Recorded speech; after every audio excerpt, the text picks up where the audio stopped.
서울에서 번듯한 직장을 다니며 남부러울 것 없이 살던 민준과 지수 부부. 그들에게는 세상 무엇과도 바꿀 수 없는 눈에 넣어도 아프지 않을 6살 딸 서연이가 있었습니다. 일에 치여 사느라 서연이와 제대로 놀아주지 못한 게 늘 미안했던 부부는 큰맘 먹고 부산 해운대로 가족여행을 떠났습니다. 2011년 8월의 해운대. 햇살은 눈부셨고 파도 소리는 경쾌했습니다. 분홍색 꽃무늬 원피스를 입은 서연이는 모래사장을 뛰어다니며 깔깔거렸습니다. 민주는 그 예쁜 모습을 카메라에 담느라 바빴고 지수는 서연이가 좋아하는 딸기 아이스크림을 사러 잠시 매점으로 향했습니다. 민준 씨, 서연이 거기 있어? 아이스크림을 사들고 돌아온 지수가 묻자 돗자리를 정리하던 민준이 고개를 들었습니다. 방금까지 여기서 모래놀이하고 있었는데. 그 찰나였습니다. 단 30초, 아니 10초였을지도 모릅니다. 수만 명의 인파가 북적이는 해변에서 분홍색 원피스는 흔적도 없이 사라졌습니다. 미친 듯이 이름을 부르고 백사장을 뒤졌지만 돌아오는 건 차가운 파도 소리뿐이었습니다. 경찰이 출동하고 해수욕장에 긴급방송이 울려 퍼졌지만 서연이는 마치 연기처럼 증발해버렸습니다. 밤바다에 주저앉아 짝 잃은 아이의 샌들을 품에 안고 오열하는 지수의 절규가 해운대 밤하늘을 갈랐습니다. 그날 이후 부부의 시간은 2011년 그 여름에 멈춰버렸습니다. 서울 집으로 돌아왔지만 집안 어디에도 서연이의 온기는 없었습니다. 민주는 사표를 던지고 낡은 트럭에 서연이의 사진을 크게 붙인 채 전국을 떠돌기 시작했습니다. 우리 아이를 찾아주세요라는 문구가 적힌 전단지는 어느덧 수백만 장이 되었고 민준의 손은 종이에 베이고 풍파에 씻겨 거북이 등껍질처럼 딱딱해졌습니다. 엄마 지수의 삶은 더 처참했습니다.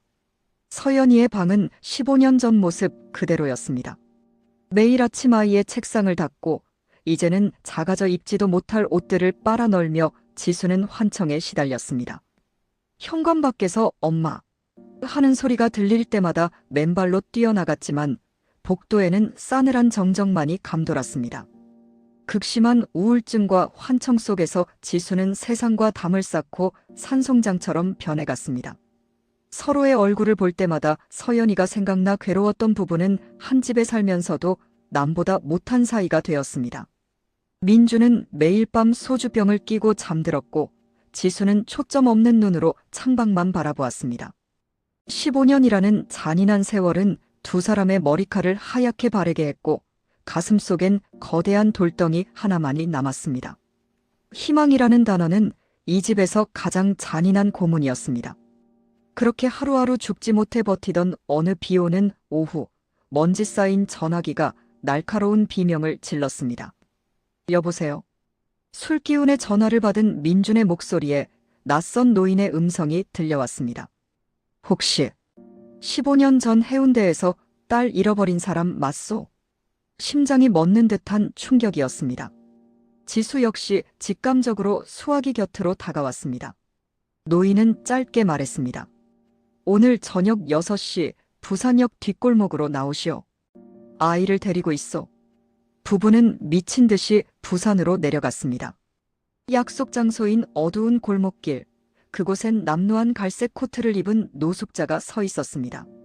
민준이 그의 멱살을 잡고 울부짖었습니다. 내 딸 어디 있어? 당신 누구야?